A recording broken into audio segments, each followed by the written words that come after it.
everybody. Oh my goodness, this is so strange because this is not what I'm used to at all.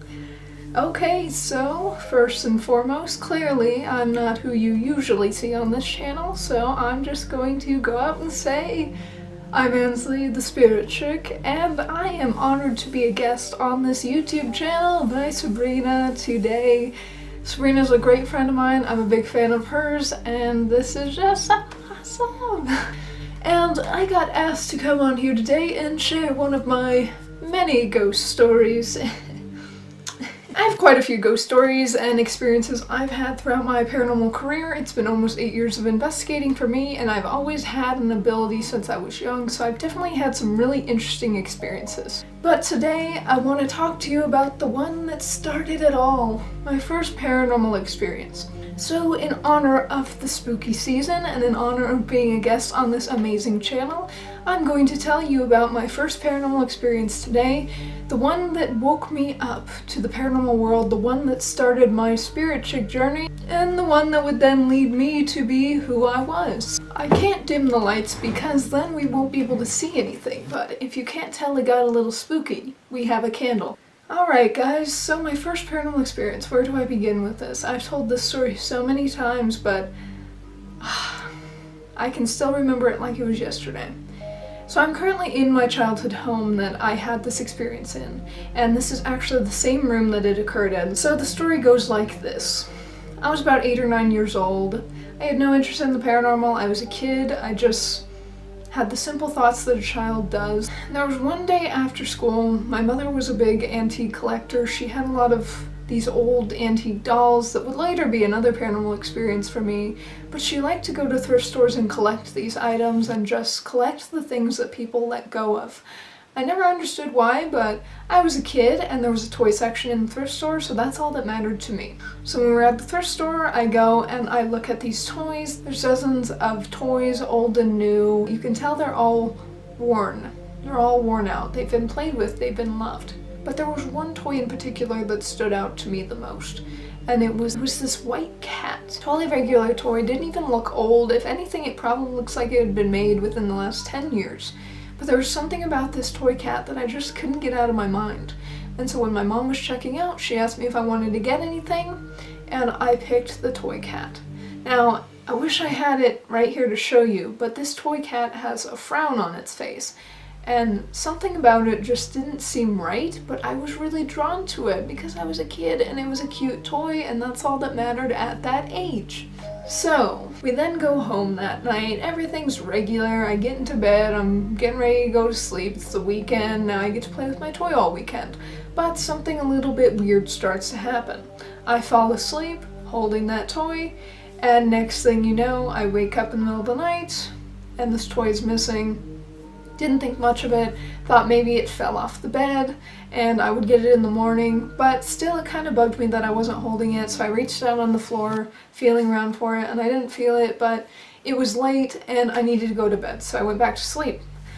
But for some reason, I just couldn't stay asleep that night, and I ended up waking once more. This time, there was some sort of weird vibe in the room. Even as a kid, I was sensitive to these energies, and I knew it was something weird, but obviously I didn't know anything about energy or feeling energies at that point, so I kind of just shook it off as a kid being afraid of the dark. So when I woke up that time, I could have sworn that on my bookshelf that I had over here at the time, I used to have this big dollhouse that my parents and I put together, and it looked like on top of this dollhouse, which was almost to the ceiling high, was my cat sitting there. But I thought maybe I was just imagining it and there was something else that was white up there and I just thought it was the cat for some reason, so I shook it off once again. I shouldn't have done that. I couldn't tell you why I was waking up so many times in this one night, but I woke up again and facing this bookcase in this dollhouse, looking over there. Whatever it was that was on top of the dollhouse was now gone. And I was kind of really freaked out at this point because I could tell that something was being moved around my room. My brothers were asleep and I was not a sleepwalker, so it didn't make any sense. Then pulling the blankets up to my face to protect myself, I went back to sleep. And on this final time, I woke up and I was laying straight on my back, so right when I looked ahead, I would see the end of my bed, right in the center of the bed. there was the cat.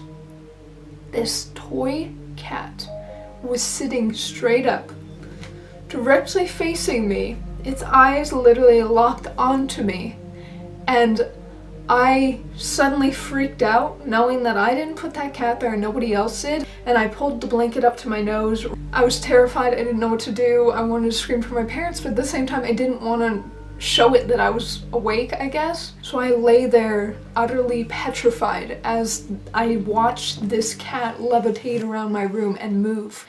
And I remember staring right at it, and I saw its eyes go like this. Like it flickered, and I saw them move. And at that point, I was out. As a kid, you imagine these things being alive and you play with them, but when you actually see it alive on its own, it's a completely different story. Had this visual in my head at the time of this little girl playing with this cat and moving it around the room, and that's why it ended up right there. And seeing this cat move the way it did, right when I sprung out of the bed, this cat moved. And I was out. I was done. Completely scattered. I was not going to be doing this. I was not going to be around this. I ran to my parents' room and I slept in there for days without coming back to my room.